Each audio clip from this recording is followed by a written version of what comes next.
आज शुक्रवार 13 जून को मैं आप लोगों के साथ हाजिर हूँ हमारी लिटरेचर स्टडी मीटिंग में। और हम Alcoholics Anonymous Comes of Age किताब पढ़ रहे हैं। We are at the in the middle of page number 6, A Comes of Age, second paragraph from the bottom. तो हम 1955 का सेंट लुइस का कन्वेंशन चल रहा है, और during the convention many just plain A meetings were held। Convention के दौरान फेलोशिपिंग होती है, सेशंस तो हो ही रहे हैं, और प्लेन ए मीटिंग्स यानी कि साधारण जो ए की मीटिंग्स होती हैं।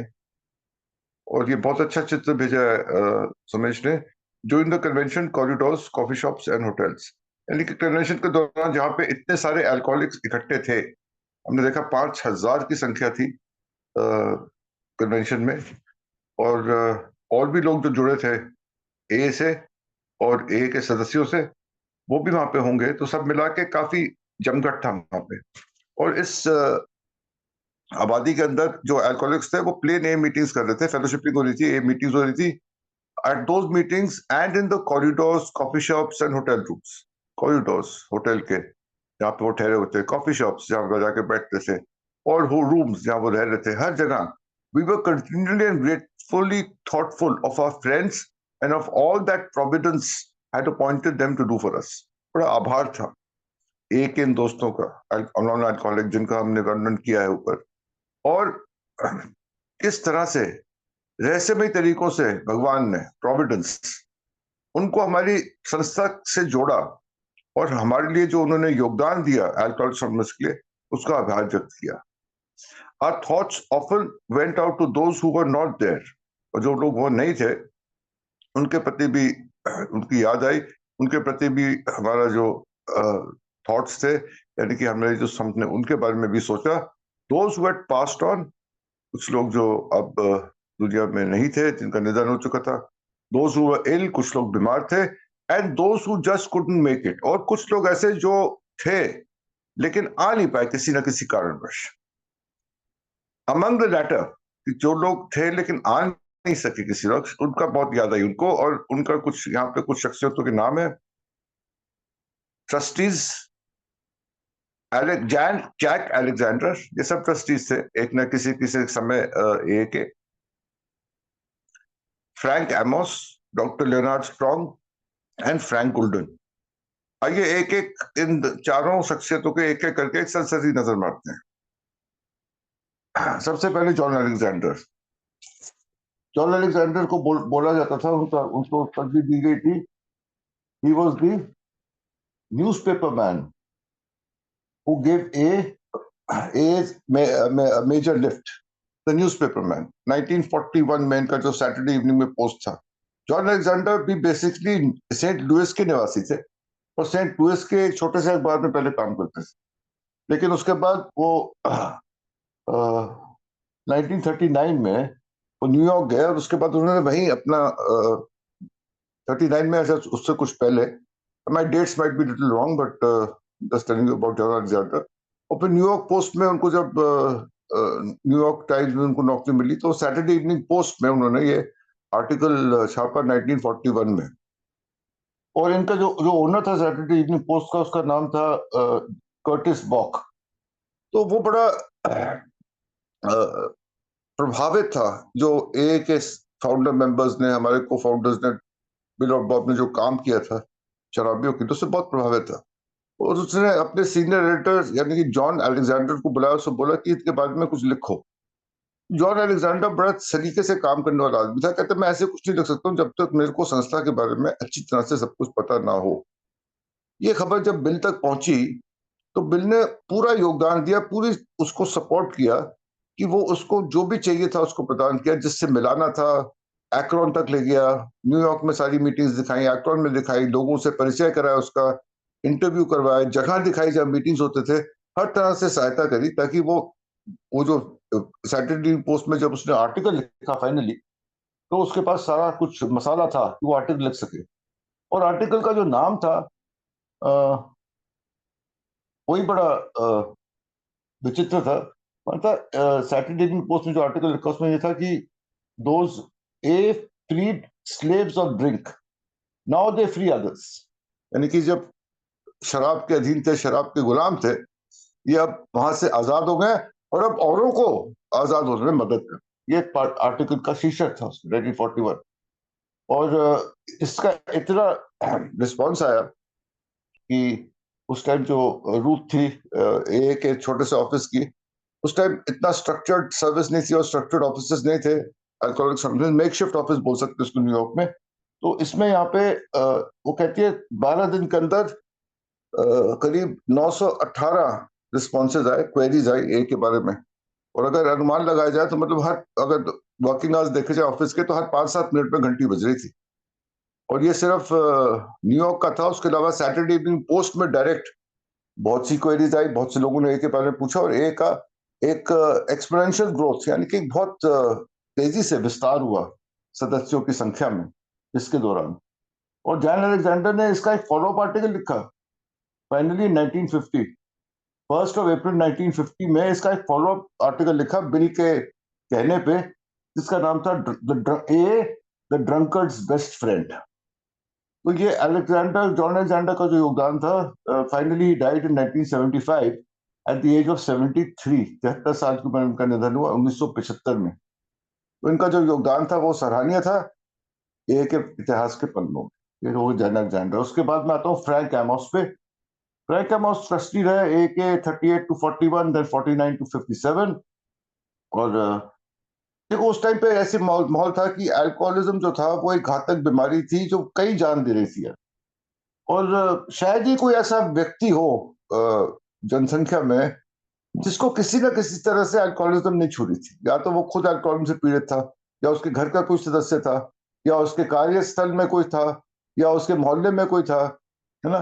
तो हर जगह से कोई ना कोई, hardly any human life was untouched by alcoholism. Alcoholism की वजह से कहीं ना कहीं कोई ना कोई जरूर प्रभावित। और फ्रैंक एमोस की कहानी यही है कि इसको रॉकफेलर ने भेजा कि जरा पता करो ए के बारे में, ये मेरे से कुछ पैसे भी मांग रहे हैं, मेरे को अपने बारे में बताने की कोशिश भी कर रहे हैं।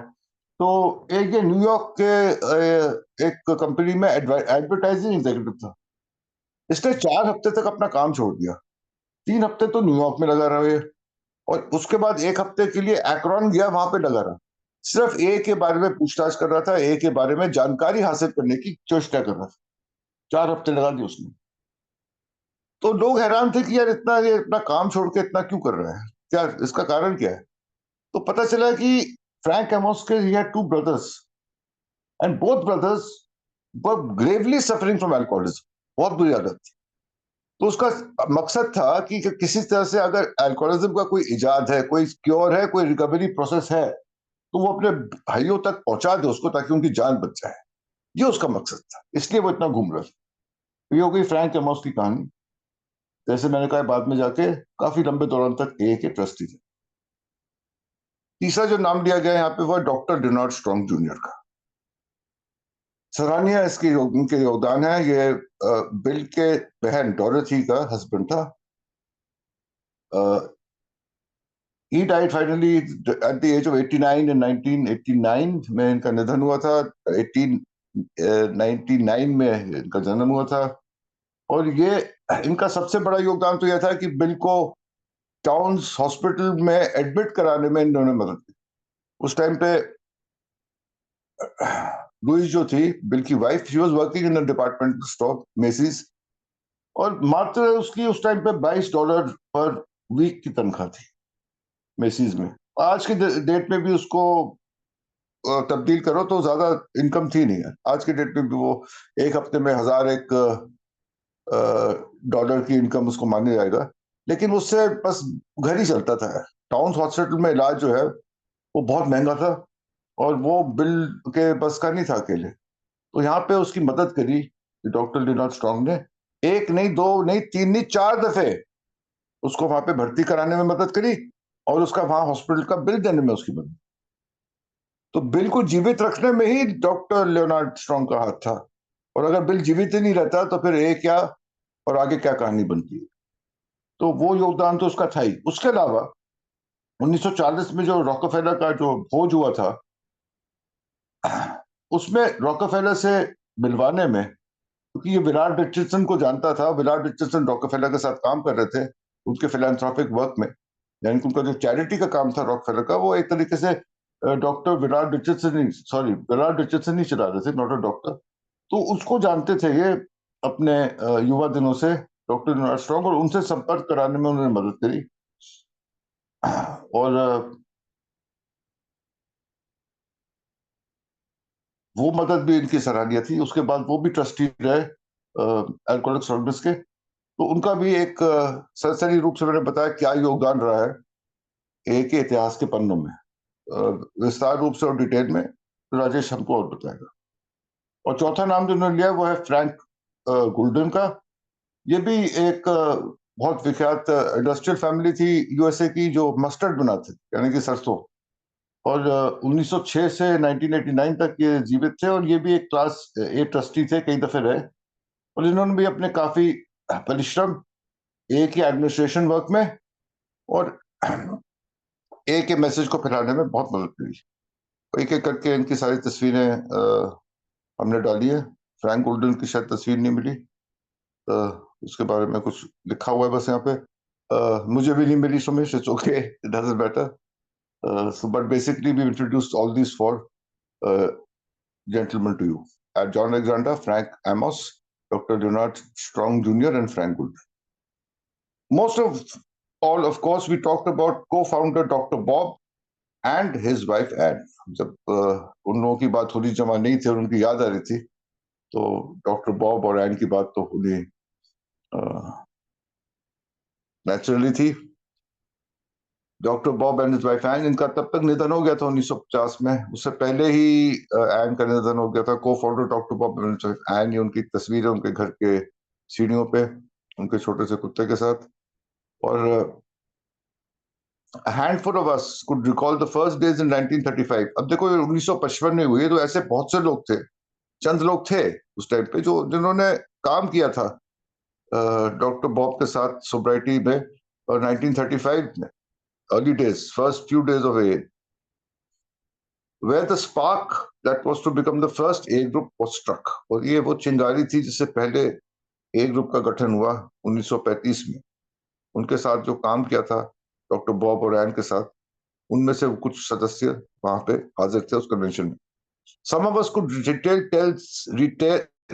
tales that had been told in Dr. Bob's living room in their house in Ardmore Avenue. Ardmore Avenue Akron में उनका जो घर था, वहां पे बैठ के क्या क्या चर्चाएं हुई थी, बैठक हुई थी, मीटिंग्स हुई थी उनके लिविंग रूम में, उसके बारे में चर्चा करी गई।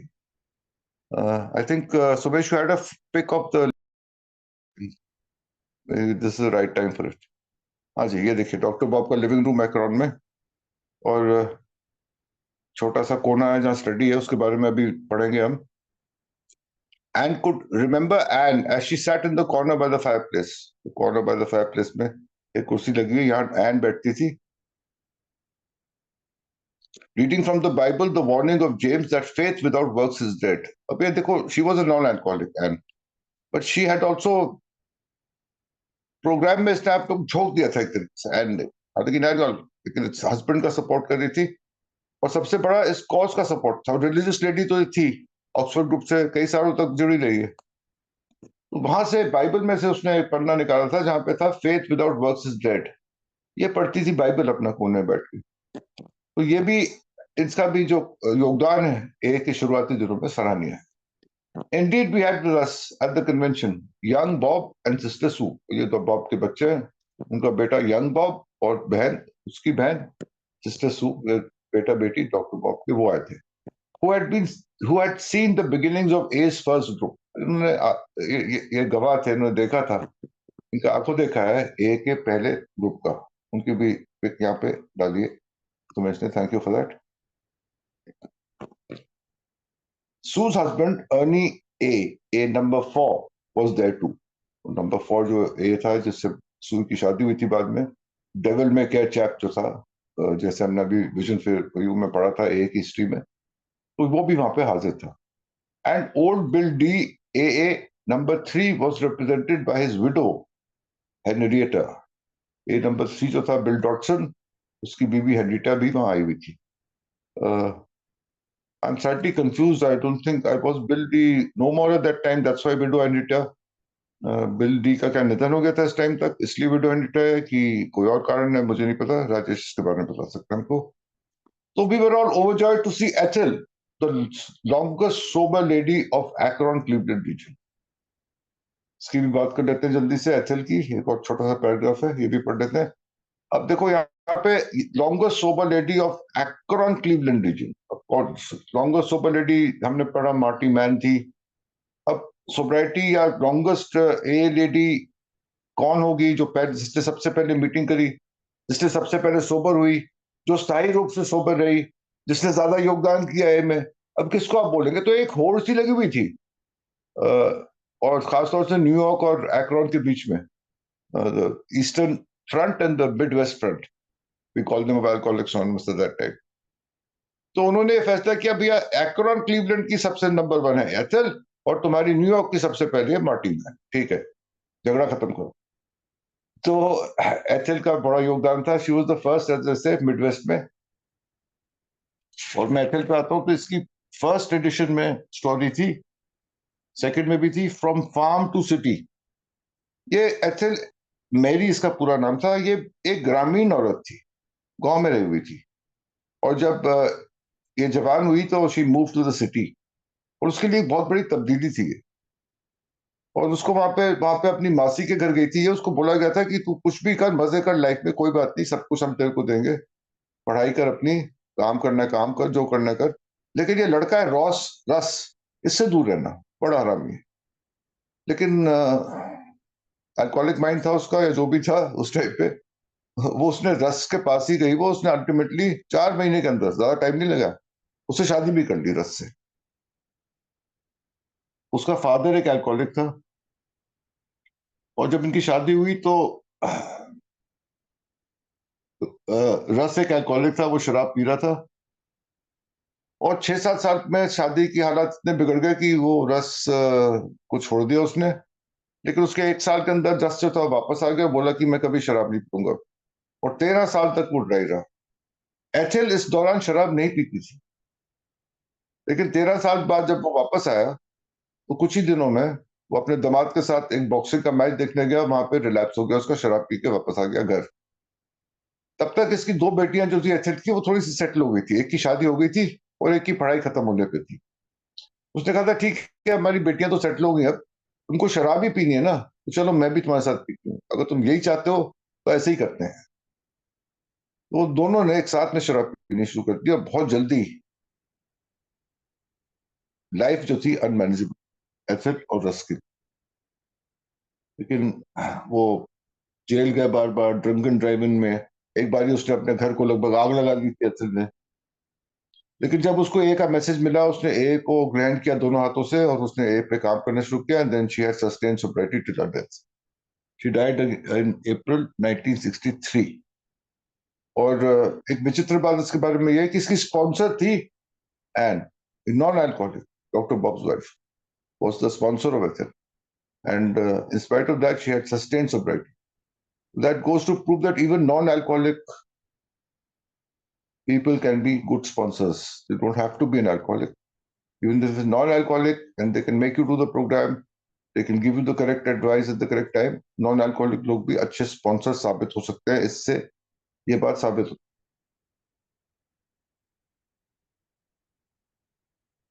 Moving stories can now be read in the second edition of the A Big. ये स्टोरी जिसके बारे में आपको फ्रॉम फार्म टू सिटी, इसके स्टोरी का टाइटल था। She reminded us of all early Akron veterans, a dozen and a half of them. Dozen यानी कि 12, हाफ और ऐड कर तो 6, यानी कि 18। यानी कि 18 फाउंडर मेंबर जो थे एक्रोन रीजन के, उन सब के साथ उसने काम किया था। और उनसे याद आई उनकी, उसके साथ उनका एक संबंध था। और इन सभी की stories were back to back, back were the backbone of the first edition of the book Alcoholics Anonymous, and who together with Dr. Bob had created the first A group in the world. इन लोगों ने पहला जो A group था संसार में जो पहले हुआ था, उन्होंने क्रिएट किया था। इन 18 लोगों ने।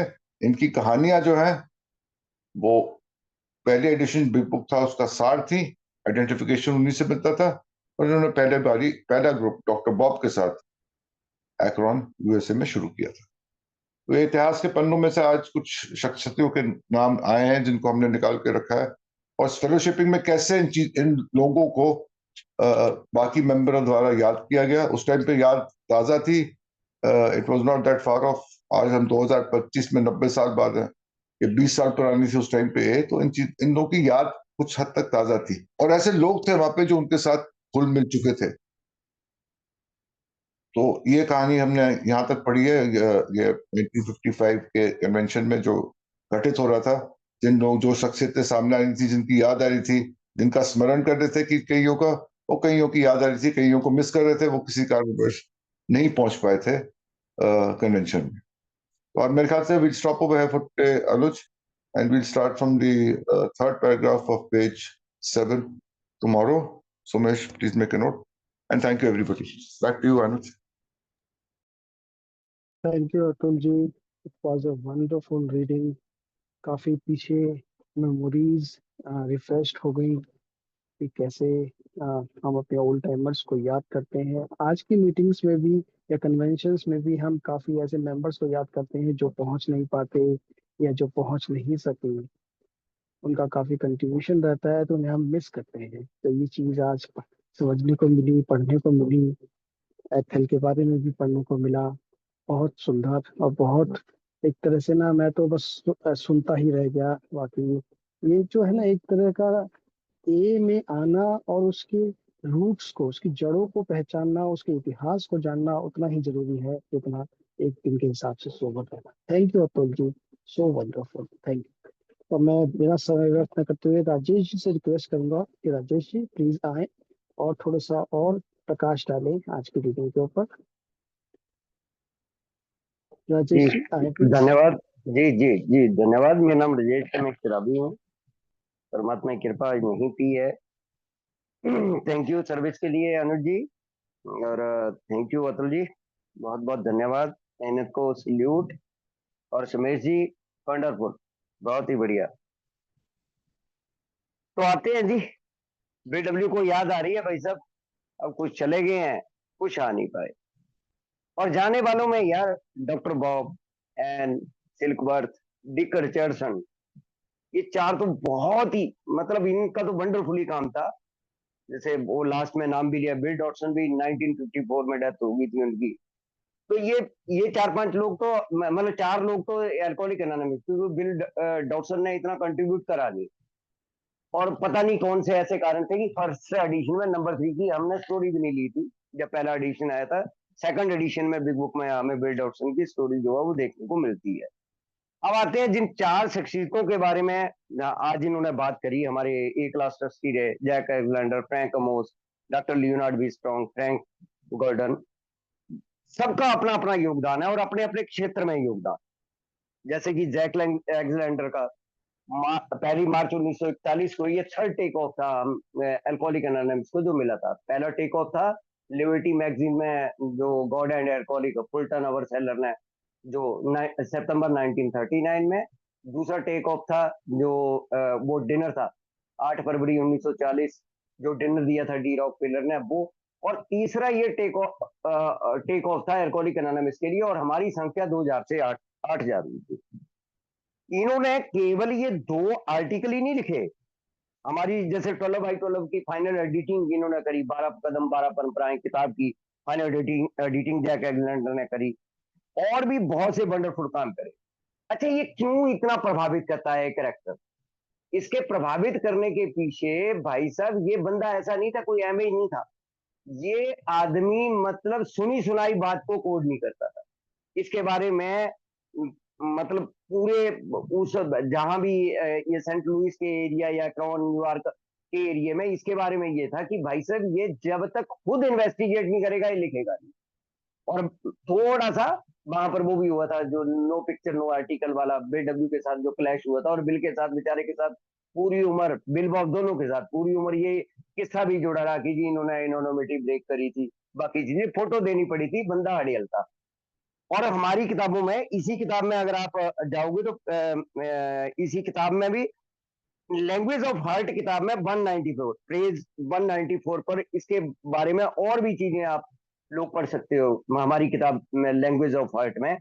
इस आदमी के बारे में और भी विस्तार से बिल ने जो है वो चर्चा करी है किस तरीके से। और बाद में जो आदमी, और इसने ऐसे नहीं छाप दी थी, हमारे पूरा जो छोटा सा ऑफिस था उसके स्टाफ से, रूथ हॉक से इंटरव्यू, इवन बिल और एन, बिल की पत्नी लुइस और बॉब की पत्नी एन से उनके इंटरव्यू, हमारे उस टाइम के ट्रस्टियों के interview, interview in the sense कि उनके पास जा रहा है, हमारी मीटिंग अटेंड करी इस बंदे ने जाके, और अकेली अकेली मीटिंग में जाके ये खुद बैठा और ऑब्जर्व करा, तब जाकर इस बंदे ने आर्टिकल लिखा था। और इसके हाथ की लिखी हुई राइटिंग का मतलब है कि विश्वास होता है ना कि ये जो ये जो बंदा है ये बिल्कुल सही लिखेगा, उस प्रकार का आदमी था। और हमारे ए क्लास ट्रस्टी भी रहे, तो थैंक यू सो मच इस आदमी का भी। और उसके बाद आ जाते हैं जी फ्रैंक अमोस। फ्रैंक अमोस के तो क्या कहना है यार, doctor Bob and good old timer में अगर आप निकालोगे तो page number 128, 129, 130, 131, 132 doctor Bob and good old timer अपनी किताबों में कह रहा हूं। और भाई बड़े लंबे टाइम तक रहा है, बहुत लंबे टाइम तक। और इसने कम्युनिकेशन करके जो इसने बाद में डीप रॉकफेलर को दिया ना, तो ये हमारे हमारे मतलब एल्कोहलिक एनोनिमस के बारे में इतनी बड़ी फेवर, जब उसने पहली बार ही हमें $5,000 दिए थे, इसने $50,000 रिकमेंड करे थे। और इसने डॉक्टर बॉब की क्या लिखा है यार, अगर हम पढ़ते हैं इन पेजों में, जो मैंने पेज नंबर 128 से कोड करे हैं doctor Bob and good timer के, कि भाई ये लोग काम छोड़ के बैठ गए हैं, अपना काम नहीं कर रहे हैं। अगर ये लोग चाहें तो ये लोग रोजी कमाना इनके लिए वो बड़ी बात नहीं है, अगर ये अपना पेशे में घुसे। लेकिन ये 24 घंटे अल्कोहलिक के साथ काम कर रहे हैं, इसलिए इनको पैसे की जरूरत है, इनके घर चलाने के लिए पैसे की जरूरत है। तो इस प्रकार की फेवर कर देना सेकंड टाइम, ये तो बातें 1937 यानी कि 1938 में जो पहला हमारा ट्रस्ट बना था, जो बोर्ड बना था, उसमें पहले 3 ट्रस्टी भी यही थे, एक फ्रैंक अमोस, दूसरा डिक रिचर्डसन और तीसरा जॉन बुश। और तीनों ही पता नहीं भगवान की क्या कृपा है कि ये तीनों चारों लोग जुड़ रहे हैं आपस में। ये जो लियोनार्ड बी स्ट्रॉन्ग है ये बीच की कड़ी है, इनके जीजा जी बीडब्ल्यू के जीजा, इनकी बहन 3 साल छोटी थी बिल से, 3 साल छोटी थी।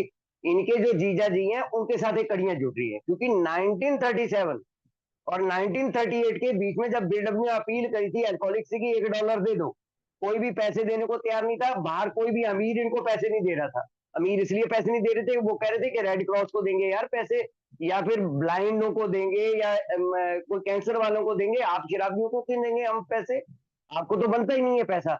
जब बीडब्ल्यू घबराया हुआ था तो इसके जीजा ने मदद करी थी। पहली मीटिंग जो डी रॉकफेलर के बेटे नेल्सन रॉकफेलर के साथ 1938 में हुई थी दिसंबर में, उस मीटिंग का ये पूरा मतलब पूरा इसके क्योंकि friend Dick Richardson actually Leonard B strong के फ्रेंड थे, फ्रैंक मॉस फ्रेंड थे डॉक्टर लियोनार्ड बी स्ट्रॉन्ग के, इनके जीजा के, बिल के जीजा के।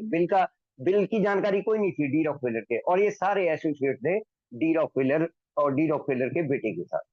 तो ये इनके बारे में। और जैसे अतुल जी ने बोला कि इनकी मदर और इनका सबसे बड़ा इसको बचाने में रोल है, बिल डब्ल्यू को जीवन बचाने में 1933 दिसंबर से लेकर और 11 दिसंबर 1934 तक। हालांकि लास्ट में पैसे देने से इन्होंने मना कर दिया था, जब लुइस गालियां देती हुई पहुंची थी, लास्ट में लियोनार्ड स्ट्रॉन्ग ने भी मना कर दिया, क्योंकि $300 पर वीक, भाई कोई छोटा मोटा टाउन हॉस्पिटल का खर्चा था $300। और मैंने पहले भी कोड करा था कि $300 की अगर वैल्यूएशन करें तो 100 करोड़ के ऊपर चली जाएगी रुपयों में। अगर हम वैल्यूएशन करोगे $1,200 को अगर वैल्यूएट करते हैं हम 1930 से, और हिंदुस्तान के पैसे से अगर आज हम कंपेयर करें, तो वो मतलब सोच से भी परे है वो जो पैसा है। और उसके बाद इन्होंने रात्रि भोज में, फिर उसके बाद हमारे ए क्लास ट्रस्टी रहने में, तो बहुत सा कंट्रीब्यूट है इनके जीजा जी का। फ्रैंक गोल्डन हमारे ए क्लास ट्रस्टी रहे। लेकिन मेन जो चीज है ना, ये नीचे 1935। अब देखो सीक्वेंस कैसे बदला है, हम 1955 की बातें कर रहे हैं और एकदम 1935 में जाना पड़ रहा है। 1935 में पहले दिन से बीडब्ल्यू बात कर रहा है, मेफ्लावर होटल से जो अनीता शिवलिंग के घर में जो पहली मीटिंग हुई है, और पहली मीटिंग जो बिल और बॉब के बीच में होने के बाद, क्योंकि पैसे थे नहीं, अनीता शिवलिंग ने मेफ्लावर होटल का सारा खर्चा उठाया, और अनीता का एक उनके घर का एक क्लब था, पॉलिटिक्स क्लब, बीडब्ल्यू को 7-8 दिन वहां ठहराया गया, वो खर्चा अनीता शिवलिंग ने उठाया। एन के कहने पे बॉब जो है वो घर ले आए थे बीडब्ल्यू से। और अब अगस्त यानी कि मई 1935 से लेके अगस्त 1935 तक बिल डब्ल्यू जो है वो डॉक्टर बॉब के घर में रहे। अब एन का जो सुबह सुबह का प्रोग्राम था ना, वो था वो बाइबल लेकर एक कोने में बैठ जाना और पढ़ना, और डॉक्टर बॉब और बिल उसको सुनते भी थे कि किस तरीके से वो कौन ये खासकर ये जो कोट है ना, faith without work is dead, और बहुत बार बिल ने इसको यूज भी करा है। वो बीच में मतलब डॉक्टर बॉब का जैसे रिलैप्स होना, और उसके बाद जैसे हम गिनते हैं 10 जून 1935, मैं भी 10 जून 1935 ही बोलूंगी, 10 जून 1935 को डॉक्टर बॉब का सोबर होना, फिर उसके बाद के ये सारे इंसिडेंट की ये गवाही जो है वो ये जगह दे रही है। बिल डॉटसन का बताया कि 1954 में जैसे उनका निधन हो गया था, उनकी वाइफ हनीटा, और हनीटा का योगदान बिल डी से ज्यादा है एल्कोहलिक एनोनिमस के लिए, इनका योगदान ज्यादा है। अर्नी जी के बारे में हम पढ़ चुके हैं, इनका बड़ा मतलब एंड भी बुरा, और दामाद बने, हालांकि डॉक्टर बॉब के कहने के बिना। वो पिछली बार मैंने स्टोरी भी ली भी थी। और इनके 2 बच्चे थे डॉक्टर बॉब के, स्मिटी स्मिथ और सुजैन, सुजैन को सुई लिखा है इन्होंने। तो इस प्रकार से अर्नी जी इनके दामाद बने थे बीडब्ल्यू के, जो उनके कहने से। तो ये मोटा मोटा जो है वो आज का जो मुझे समझ में आया, ये मैंने बताने की कोशिश करी। धन्यवाद ji, thank you so much. Thank you Rajesh ji, thank you so much.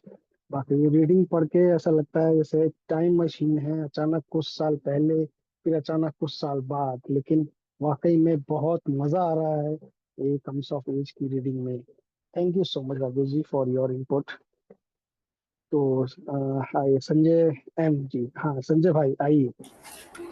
हाँ, मेरा नाम संजय है। मैं शराबी हूँ भगवान की कृपा से, और एक ही मदद से मैं आज दारू से दूर हूँ। तो thank you very much Atul and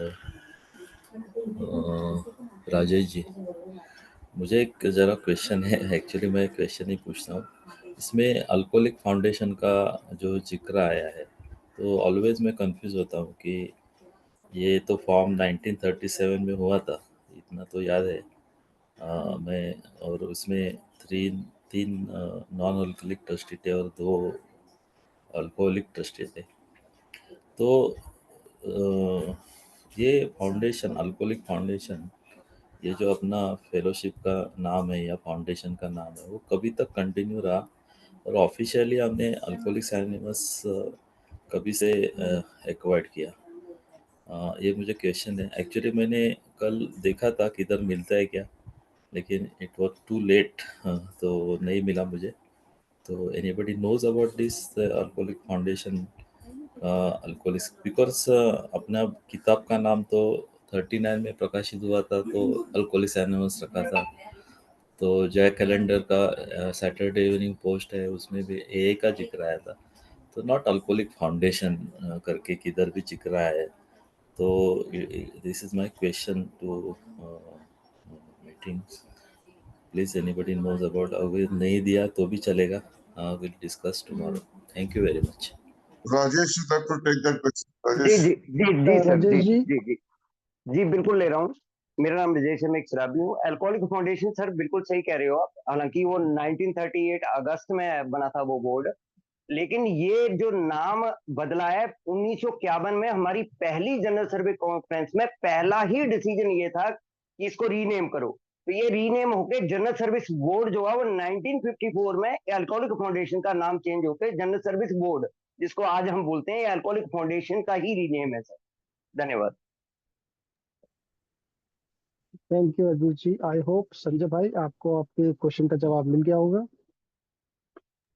मतलब डिसीजन स्लोली लिया गया है 1951 में, मतलब 1951, 52, 53 में इस पे चर्चा हुई, और 1954 की कॉन्फ्रेंस थी उसमें इसको रीनेम करके अल्कोहलिक फाउंडेशन को जनरल सर्विस बोर्ड कर दिया गया। ऐसे हुआ। धन्यवाद। मतलब राजेश का ये हुआ 1951 तक Alcoholic Foundation and Alcoholics Anonymous coexisted till 1951, am I right? हाँ सर, बोर्ड और संस्था दोनों अलग नाम थे ना। बोर्ड जैसे आज जनरल सर्विस बोर्ड और अल्कोहलिक एनोनिमस अलग अलग नेम है। जनरल सर्विस अच्छा, board, general service conference, alcoholic anonymous, ये अब सब साइड भी बना दी गई है। ऐसे ही अल्कोहलिक फाउंडेशन हमारी एक सब साइड भी थी। शाखाएं ओके, थी। जी सर। ठीक, समझ। Okay, both were a, existed. और राजेश जी एक और क्वेश्चन है, जो जो रेशियो था ना, वो कभी वो उसमें बदलाव आया। ये पहले 3:2 था, तो अप टू 90-50 तक रेशियो क्या था, नॉन अल्कोहलिक और अल्कोहलिक था? प्लीज वो मुझे एक्चुअली मैं ढूंढ रहा था कल, लेकिन मुझे नहीं मिला, सॉरी। अरुण जी, राजेश, अगर आप इन क्वेश्चन को लोगे तो मेरे को लग रहा है ज्यादा बढ़िया हो जाएगा, ज्यादा बेहतर हो जाएगा। Arun S. That would be जी sir. Perfect. Thank you hello. Rajesh ji. जी अरुण जी, आइए नहीं, प्लीज। इसके डिटेल्स मिल सकते हैं। जी, इसके डिटेल्स मिल सकते हैं। 1955 के बाद में ये रेशो चेंज हुआ। बाद में 14 और 7 बन गए। उसके पहले अल्कोहलिक्स का, नॉन अल्कोहलिक्स का प्रोपोर्शन ज्यादा था, तो बाद में चेंज किया गया है। 50 के 55 के बाद में ही चेंज हुआ है। वो एग्जैक्ट डेट भी मैं दे पाऊंगा, कल देने की कोशिश करता हूँ। तो थोड़े बुक्स अलग रिफर करने पड़ेंगे इसके लिए। Thank you sir.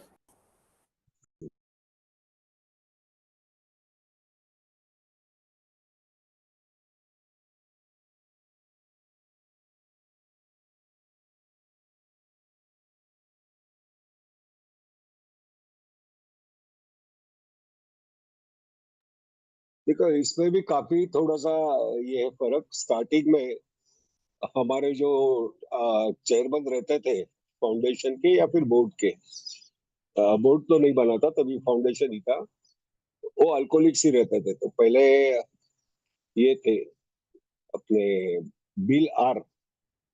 Bill Rodel, जिनकी स्टोरी है इसमें, फर्स्ट एडिशन में स्टोरी थी उनकी। बाद में हैरी ब्रिक। उसके बाद में फिर उनके बाद में फिर ट्रेडिशनली चेयरमैन जो है वो नॉन अल्कोहलिक बनते आ रहे हैं। ट्रेडिशनली बनते आ रहे हैं। ऐसा किधर भी ये नहीं है बायलॉज में कि only non alcoholic will be chairman, but traditionally वो बनते आ रहे हैं।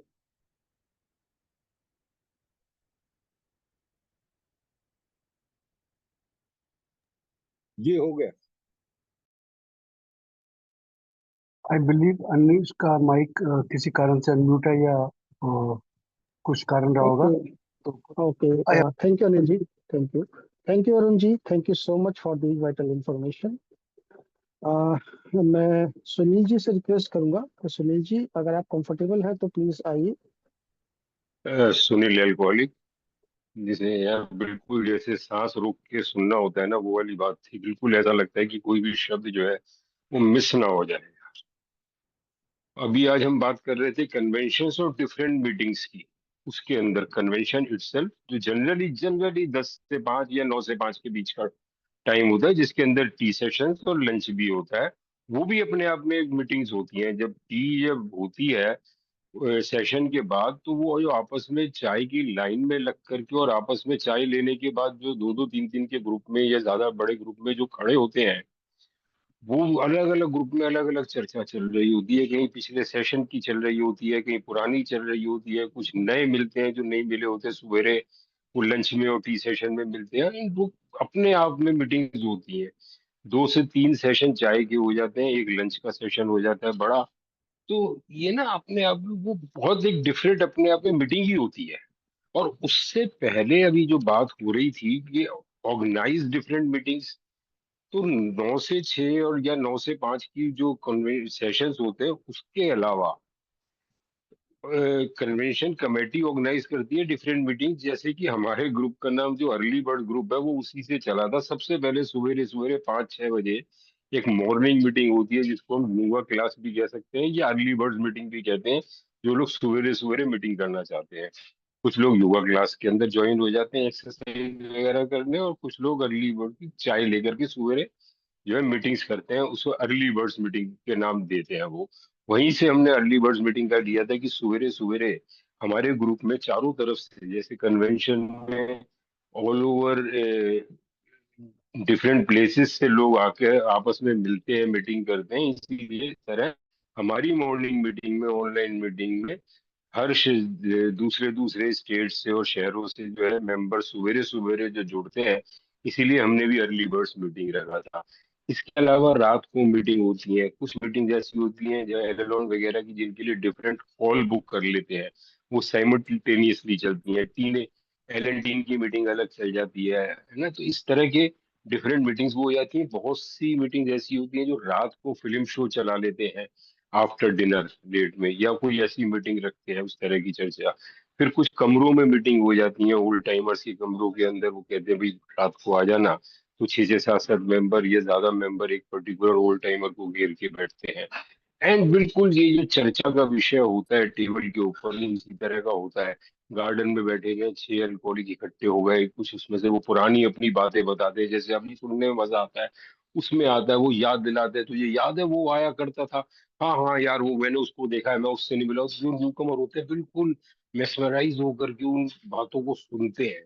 वो इफेक्ट होता है, इतना अट्रैक्शन का प्रोग्राम होता है। जैसे अभी हम ये 2 पैराग्राफ में सुन रहे थे, तो बिल्कुल सही है कि ये क्रोनोलॉजिकल ऑर्डर में नहीं लिखा गया, और पहले वो सारी डिटेल्स अतुल जी ने पढ़ ली। अब हम वहां पर जाकर के पीछे आते हैं ना, एकदम से 55 से 35 के अंदर भी, जैसे राजीव जी बता रहे थे, 55 भी आ गया, 39 भी आ गया, फिर आ गए, फिर 50 पे चले गए, फिर वापस आ गए। तो ये जो सारा प्रोसेस है ना, ये अपने आप में बहुत ही महत्वपूर्ण और चमत्कारी होता है। तो कन्वेंशन में इवन हैकाथॉन भी होती है, उसमें भी इसी तरह की चीजें हो जाती हैं। पिकनिक पे जा रहे हैं तो इसी तरह देख रहे हैं कि डिफरेंट ग्रुप्स में बैठे हुए हैं और बातें कर रहे हैं। तो मीटिंग्स विद इन मीटिंग, है ना, मीटिंग्स विद इन मीटिंग जो होती है कन्वेंशन वगैरह में, इस तरह से बहुत लाभदायक और रियल इंजॉयमेंट वाली मीटिंग होती है, रियल इंजॉयमेंट वाली। तो ये यही मेरा इसमें एक्सपीरियंस था। और दूसरी चीज है कि एक क्वेश्चन मेरे पास कल आया था ओल्ड टाइमर से, मैं पूछना भी चाहूंगा कि वो हमारा जो बर्थडे सेलिब्रेशन होता है और उसमें जो मेडल दिए जाते हैं, वो प्रथा कहाँ से शुरू हुई थी? शायद किसी लेडी ने देने शुरू करे थे, मुझे याद है वो आया करती थी। और उसके बाद ये प्रथा कैसे चालू हुई थी, कहीं इसका मेंशन है जो हम बर्थडे सेलिब्रेट करते हैं और मेडल करते हैं? तो बहुत अच्छा होगा अगर ये जानकारी, हालांकि आज की रीडिंग से हटके है, फिर भी मैं चाहूंगा कि इसका अगर जवाब मिले। थैंक यू सुनील जी का। रिक्वेस्ट करूंगा अगर कोई मेंबर इसका जवाब देना चाहे। राजेश जी, अरुण जी। मैंने प्रश्न सुना नहीं जी, वो सॉरी, वो न्यू कमर का वो बार बार कॉल आ रहा था, तो जी प्रश्न बर्थ रिपीट कर देना। सुनील जी का सवाल था कि बर्थडेज में जो मेडल देने की जो परंपरा चालू हुई है, ये कब से चालू हुई है, या इसका कोई आधार है, कैसे चालू हुई है ये? बिल्कुल सर, इसका आधार कब? है सिस्टर अग्निशिया। सिस्टर अग्निशिया जब स्टार्टिंग में ही हॉस्पिटल में ही टोकन लगी थी देने, और एक उसने टोकन पे एक शर्त रखी हुई थी कि अगर कोई भी अल्कोहलिक ड्रिंक कर लेगा तो इस टोकन को वापस हॉस्पिटल को करके जाएगा। तो ये सारे का सारा श्रेय जो है बर्थडे बर्थडे टोकन का जाता है। ये सिस्टर अग्निशिया जब हमारा ये का पूरा वो भी नहीं बना था उस टाइम, उन्होंने ये चाय की प्रथा और ये टोकन देने की, ये सिस्टर अग्निशिया से आई थी सर। ये सिस्टर अग्निशिया की देन है अल्कोहलिक एनोनिमस। धन्यवाद। Thank you sir, thank you so much. आइए विमल जी।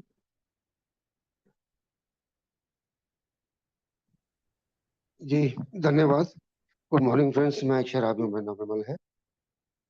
और सुनील जी कहते बड़ा मजा आ रहा था यार सुनने में, मैं सरप्राइज हो गए सुनते।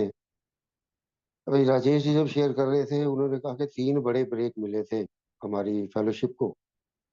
एक लिबर्टी मैगजीन का आर्टिकल, एक वो जो जैक अलेक्जेंडर का आर्टिकल, और रॉक फेलर डिनर।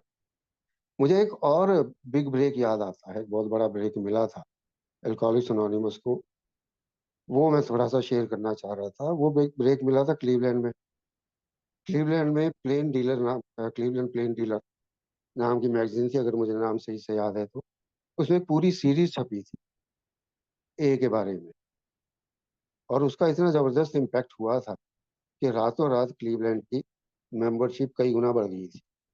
और इतना ज्यादा रिस्पॉन्स था उसका कि अल्कोहलिक तो थोड़े से थे, उनसे पूरा हैंडल होना मुश्किल हो रहा था, कॉल्स को, लेटर्स को। तो काम बांट लिए गए थे, और अल्कोहलिक्स की वाइफ जो है वो फोन कॉल्स अटेंड करती थी, वो जवाब देती थी सारे। पर अल्कोहलिक्स जो है वो शराबियों की मदद करते थे। वो उनके पास जाते थे, उनको बुलाते थे, उनको लेके आते थे और उनके साथ काम करते थे। तो ये एक और हिस्ट्री का जो थोड़ा-सा मुझे याद आ रहा था, मैंने पढ़ा था कि उसका भी एक बहुत बड़ा ब्रेक था कि क्लीवलैंड में रातों-रात कई गुना उस वजह से वो मेंबरशिप बढ़ गई थी। लेकिन इसमें एक थोड़ा-सा मुझे क्लैरिटी नहीं है, वो मैं राजेश जी से पूछना चाहूँगा कि ये जो सीरीज़ छपी थी, जहाँ तक मुझे याद है ये लिबर्टी वाले आर्टिकल और रॉकफेलर वाले डिनर के बीच में कहीं छपी थी, या उससे पहले या उसके बाद छपी थी, ये थोड़ा-सा मैं राजेश जी से सवाल पूछना चाहूँगा। लेकिन ये थोड़ा-सा जो मुझे पता था वो मैंने शेयर करना ज़रूरी समझा। धन्यवाद जी। थैंक यू विमल जी। राजेश जी, आप इसका जवाब देना चाहेंगे? हाँ हाँ, बिल्कुल जी, बिल्कुल। सितंबर 1939 में जब ये alcoholic and gold liberty man, बिल्कुल सही कह रहे हो आप, प्लेन डीलर आर्टिकल जो उसके बाद ही आए थे, तो और पूरी सीरीज आई थी। और सबसे वंडरफुल चीज क्या है कि एक्रोन और न्यूयॉर्क की स्ट्रेंथ बिल्कुल, मतलब वो जैसे रुक सी गई, और क्लीवलैंड में ग्रोथ इतनी हुई कि 8 महीने में 10 ग्रुप। क्लेरेंस स्नाइडर और उनकी पत्नी भी साथ में लगी हुई थी, ड्रोथी स्नाइडर, वो भी साथ में लगी हुई थी। और उन्होंने बहुत बड़ा काम करा, 10 ग्रुप खोले। अच्छा, ग्रुप खोलने के पीछे वजह ये थी कि जिस ग्रुप को वो खोलते थे उसमें एक्सपोर्टर ग्रुप जो है वो, मतलब वो झगड़ा करते थे, उनको वहां से भगा देते थे। वो ग्रुप भी चल पड़ता था और अगला ग्रुप भी चल पड़ता था। तो थैंक यू सो मच विमल जी, ये कंट्रीब्यूट करने के लिए। सच में ये एक बहुत बड़ा ब्रेक थ्रू था अल्कोहलिक एनोनिमस की स्ट्रेंथ बढ़ाने में, प्लेन डीलर में जो। और ये बीच में है, डी रॉकफेलर और उसके डिनर के बीच में आर्टिकल आया। और मैं कल इसका पेज नंबर भी बता दूंगा जी, जो doctor Bob and good old timer में, और इसमें भी 2 आर्टिकल में BW ने लैंग्वेज ऑफ आर्ट में जिक्र करा है, उसके बारे में एग्जैक्ट डेट भी बता दूंगा। धन्यवाद।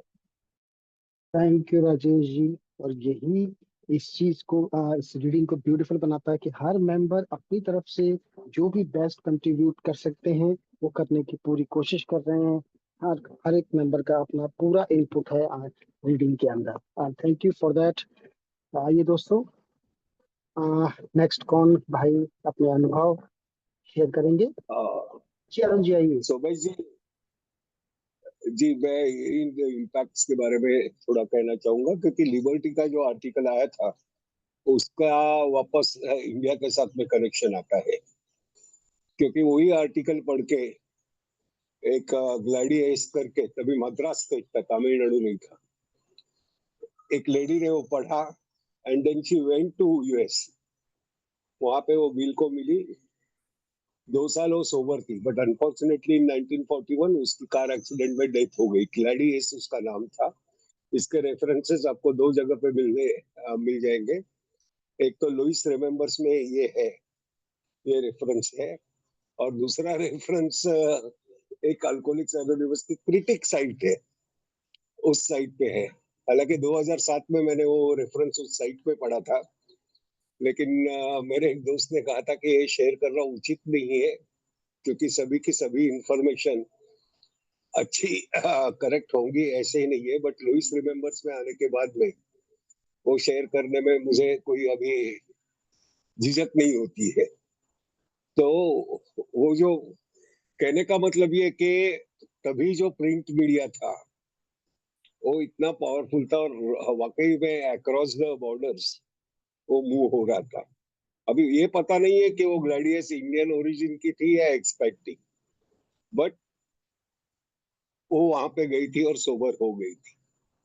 दूसरी बात अभी जो निकली थी वो प्लेन डीलर की, प्लेन डीलर के जो आर्टिकल्स आए थे ना, वो पूरी सीरीज थी, अल्कोहलिक एंड गॉड, मेरे ख्याल से उसका नाम था।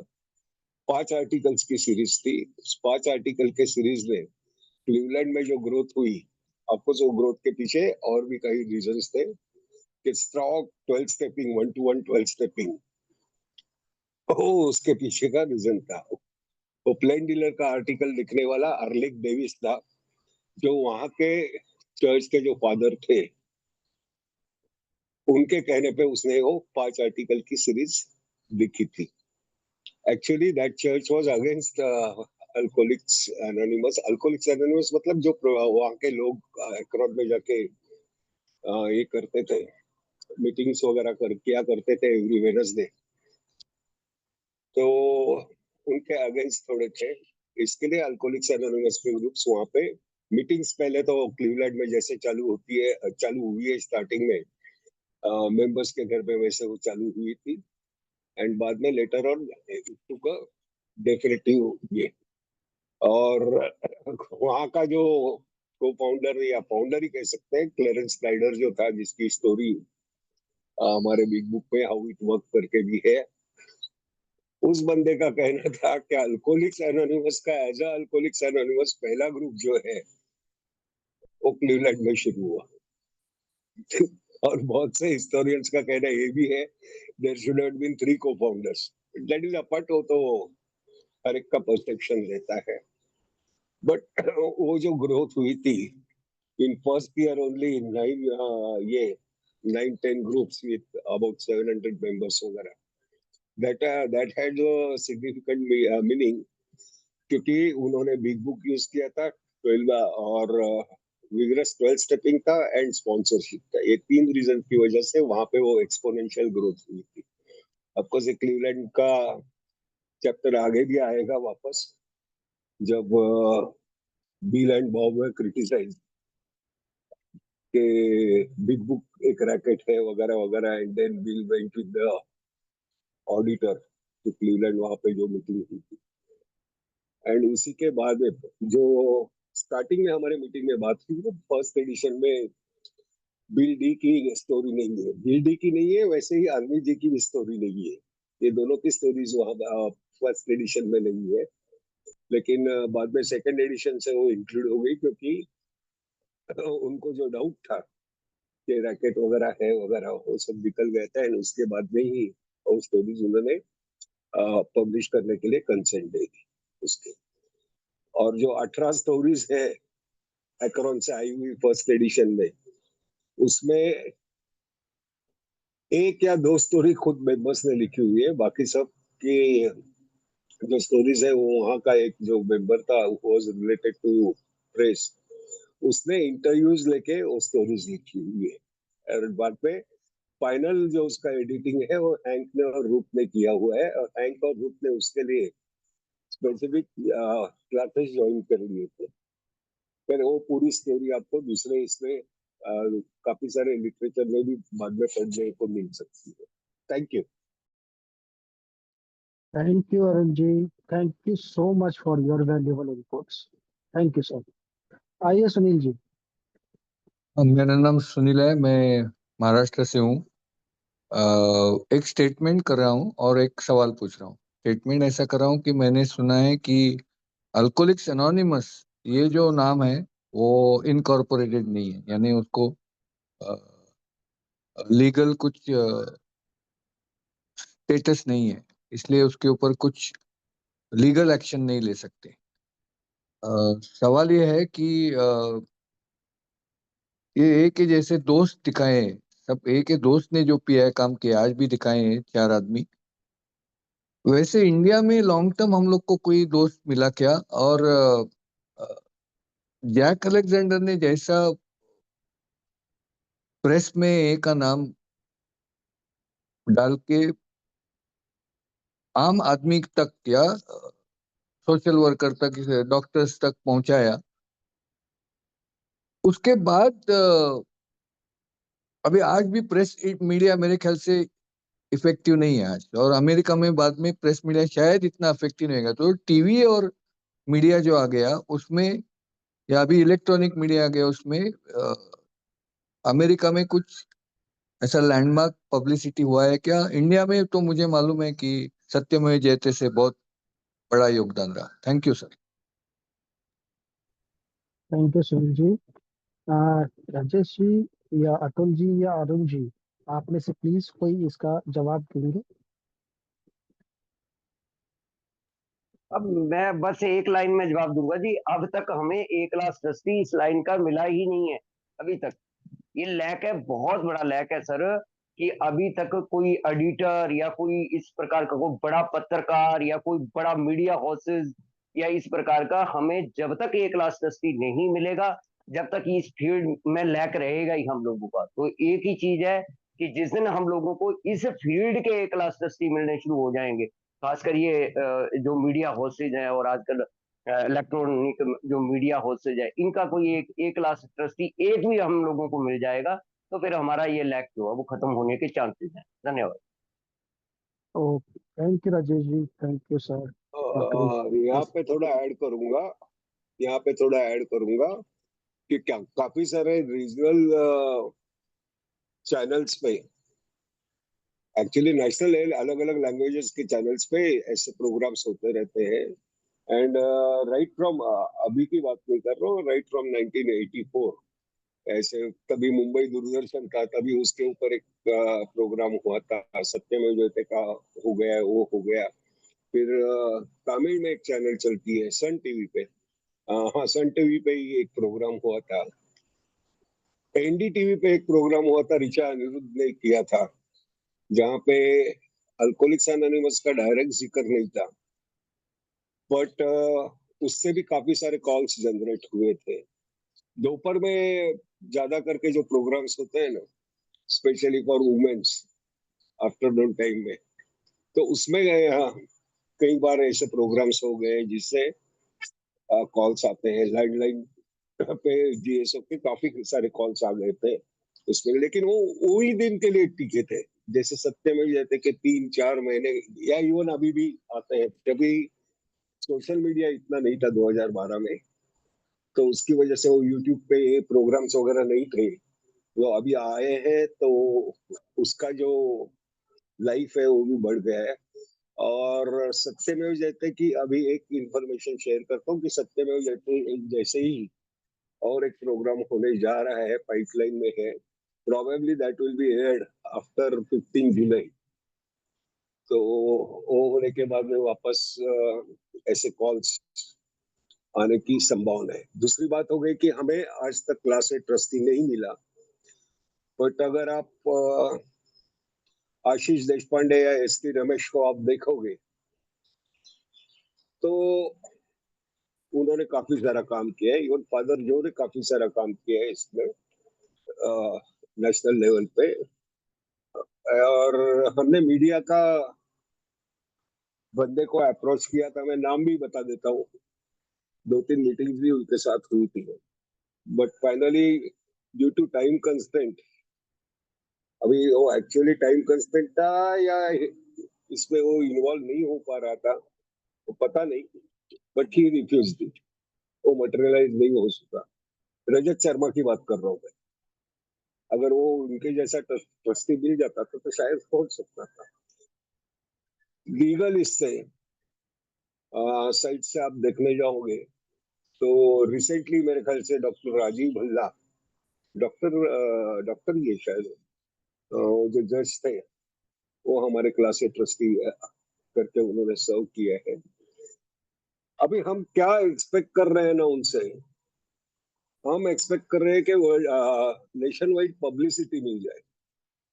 मेरे ख्याल से हमने उनसे ये अपेक्षा करने से अच्छा ना हो, जो फील्ड में है उस फील्ड में अगर अल्कोहलिक्स एनोनिमस पेनिट्रेट कर सकती है, एंटर कर सकती है, तो बहुत कुछ हो सकता है।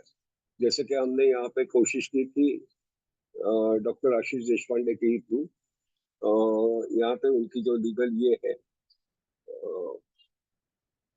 लीगल एक फोरम है उनकी, उसमें ये करने की कोशिश की थी। इनफैक्ट एक हाईकोर्ट की जज थी मृदुला भाटकर करके, उनसे भी बात हुई थी, लेकिन तभी वो ऑल ऑफ अ सडन वो कसाब के केस में बिजी हो गई, और फिर बाद में उनके पास टाइम ही नहीं रहा था। Now of course he must have cross 70s। तो ऐसे सारी बातें, मतलब हमने कोशिशें की है, बट अभी तक उतना सक्सेस नहीं मिला है। जैसे कि अभी देखिए ये लोग जो स्टेडिया इसमें बैठे हैं पोडियम में, वो साथ में कितने लोग हैं वो देखिए। और हमारे यहाँ पे जो एफर्ट्स हुए हैं वो इंडिविजुअली अलग अलग इसमें हुए हैं, उसकी वजह से वो रिजल्ट्स जो हम एक्सपेक्ट करते हैं वो नहीं मिल पाए। थैंक यू सर, एब्रप्टली जितना याद है उतना कहने की कोशिश की है। Thank you. Thank you Arun ji, वाकई में कुछ ऐसे फैक्ट्स बहुत बढ़िया, और वाकई बहुत जानकारी मिल रही है आपके अनुभव से। Thank you sir, thank you so much. आइए विमल जी। जी मैं शराबी हूँ, मेरा नाम विमल है। वो अभी अरुण जी जो बात कर रहे थे राजीव भल्ला की, वह बस थोड़ी सी इन्फॉर्मेशन है मेरे पास, मैं वही ऐड कर रहा था कि राजीव भल्ला वो जज थे और पंजाब और हरियाणा हाई कोर्ट के जज अभी भी हैं, शायद वहीं पे हैं या ट्रांसफर हो गई है, मुझे नहीं पता। बट हमारी इंटरेक्शन हुई थी उनसे 2-3 साल पहले, तो Punjab and Haryana high court के जज थे। बस मैं ये इन्फॉर्मेशन शेयर करना चाहता हूँ। Thank you. Thank you Vimal ji, thank you for the input. दोस्तों, मैं हेलो सेवंथ हेलो एडिशन के hello master. Hello, Atul ji एक का हैंड सेकंड। रेज था। हाँ, जी वही वही डॉक्टर अपना वही राजीव भल्ला जी ने ही वो सजेशन दिया था कि ड्रंक ड्राइविंग केसेस के बंदों को अल्कोहलिक्स एनोनिमस में भी भेजा जाए करके। तो उनका एक ये है, रूलिंग है, उसमें उसने वो सजेशन मेंशन किया है। इट्स नॉट अ रूलिंग है कि देना ही चाहिए करके, but he had suggested. Thank you.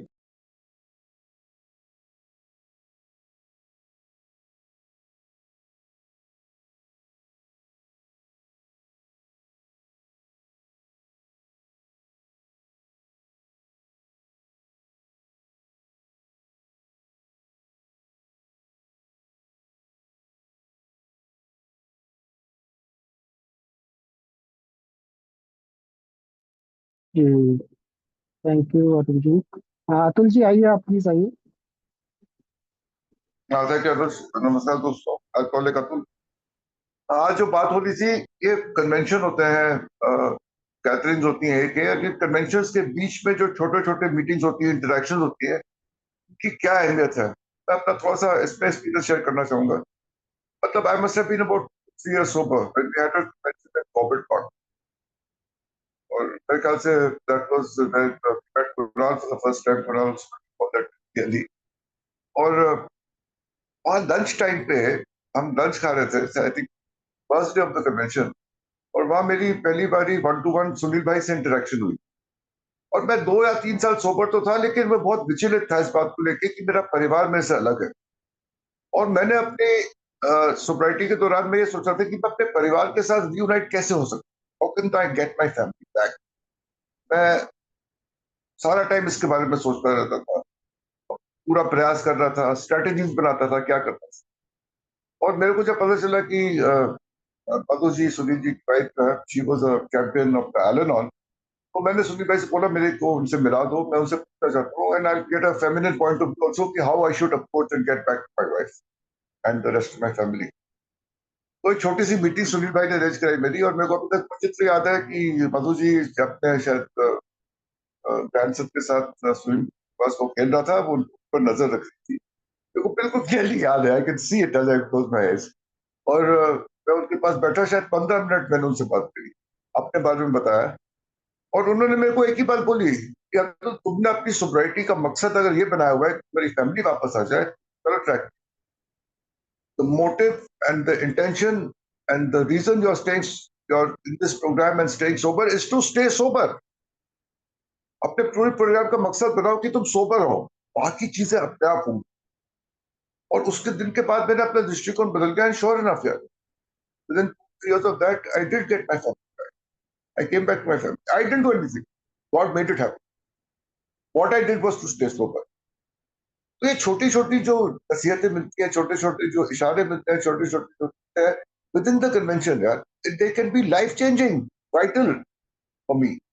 वो ये जो इंटरेक्शंस होते हैं कन्वेंशंस के दौरान, छोटी छोटी मीटिंग्स होती है, how vital and life saving they can, how important they are, उसके बारे में जो आज बोला गया है, कैसे कॉरिडोर्स में, लंच टाइम में, टी टाइम में, रूम, होटल रूम्स के अंदर, कौन कब कौन बंदा मिल जाए, उसकी कौन सी बात कहाँ छू जाए, उसकी कौन सी एडवाइस, उसकी कौन सी एक्सपीरियंस के साथ में आइडेंटिफाई करके अपनी लाइफ बदल, कुछ पता नहीं। All have to do is keep coming back and be on the a beam. छोटा सा मेरा एक्सपीरियंस था एक कन्वेंशन के दौरान, क्या हुआ था, and I look back in 1955 the Saint Louis convention. I wasn't born at that time also, but I can imagine these things used, how they happened, and how A grew out of these conventions. The conventions की जो importance है, how important it is for us to attend, not only gain from it in ways of getting advice for my life, but giving advice. Now that I'm an experienced A member, I've completed 10 to 11 years. मैं किसकी कैसे मदद कर सकता हूँ? उसके लिए मेरे को कन्वेंशन में लेकिन हाजिर होना जरूरी है। But I'll thank you very much. ये शेयर करना। Thank you, Atul bhai. Thank you so much for your feedback, your experience. Thank you, sir.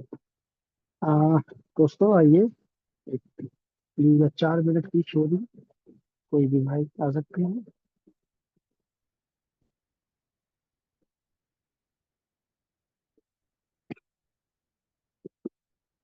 आइए दोस्तों।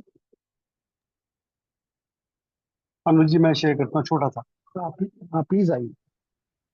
नमस्कार दोस्तों, मेरा नाम अनिल कोलिको, परमेश्वर की सीम कृपा, पेरेंट की पेड़ का सर, आप लोगों के साथ में संगत है, प्रयास है साथ में पहले से दूर। जब से आपके साथ जुड़ा हूँ तब से जिंदगी का दृष्टिकोण हर रोज बदल रहा है। जैसे अभी अतुल ने एक छोटी सी मुलाकात के बाद जब उसे पता चला कि मेरी सोब्राइटी का दृष्टिकोण क्या है, तो वो एक सुनील जी की एक बात कही हुई से सारा दृष्टिकोण बदल गया। इस तरह छोटे छोटे पड़ाव मेरी जिंदगी में पड़ते हैं। जैसे आज हमने पढ़ा फेथ, ये किसी के लिए छोटा पड़ाव हो सकता है, किसी लिए बहुत बड़ा पड़ाव हो सकता है, मेरे लिए बहुत बड़ा पड़ाव है। ये बात 10 साल से मैं भी सुन रहा हूँ बार बार, लेकिन आज पता चल रहा है कि faith without work is dead. और अभी अभी सारी बातें जो सब कभी अनुभवी लोगों सदस्यों ने शेयर करी, वो मेरे लिए कितनी वाइटल है ये मैं समझ पा रहा हूँ, और कितने सेक्रीफाइस लोगों के वो भी मैं समझ पा रहा हूँ, और समझ पा रहा हूँ उनके प्रयासों को। ये नहीं कि हमारे यहाँ पे प्रयास नहीं करे जा रहे, हमारे यहाँ पे भी प्रयास किए जा रहे हैं, लेकिन सफलता कब मिलेगी, that God will decide. So I am very very grateful to be among with you. And मैं आजकल सुनने में ज्यादा जोर लगा रहा हूँ, क्योंकि जो मैं जानता हूँ, जो मैं बोलता हूँ वो जानता हूँ, कभी कभी वो भी बोलता हूँ जो मैं नहीं जानता, अंदाजे ज्यादा लगाता हूँ। अब अंदाजे लगाने बंद कर दिए, अब सिर्फ अनुभव पे काम करता हूँ। और मैं सॉरी, मैं थोड़ा ऑफ ट्रैक बात करी है, बट मैं जो अतुल की बात से मैस्मराइज हुआ वो ये थी कि ईश्वर मुझे ये कह रहे हैं, पहले तू अब वो कर जो मैं चाहता हूँ, फिर वो होगा जो मैं चाहूंगा। यही कहा उन्होंने। Thank you very very much. Thank you, Anil bhai. Thank you so much for your sharing. Thank you so much. दोस्तों, as per 7 tradition, we are self-supporting through our own contribution. हम बाहर से कोई भी आर्थिक सहायता नहीं लेते। ग्रुप के सारे खर्चे, जैसे कि जूम रेंट को पे करने का खर्चा, पीआई एक्टिविटीज का खर्चा और ए से रिलेटेड दूसरे सारे खर्चे आपके अंशदान से ही पूरे होते हैं। किटी का मैसेज चैट बॉक्स में डाल दिया गया है। आप सभी से रिक्वेस्ट है कि कृपया बढ़ चढ़कर किटी में अंशदान करें। हमारे ट्रेजरर मुकेश भाई हैं, उनका नंबर भी चैट बॉक्स पे दिया गया है। Thank you. और आज की रीडिंग के लिए अतुल भाई का विशेष आभार, साथ में राजेश जी, अरुण जी जिन्होंने, और विमल जी जिन्होंने अपने, सुनील जी जिन्होंने अपने इनपुट दिए, वैल्यूबल इनपुट्स दिए। अनुज भाई, रिकॉर्डिंग बंद की है क्या?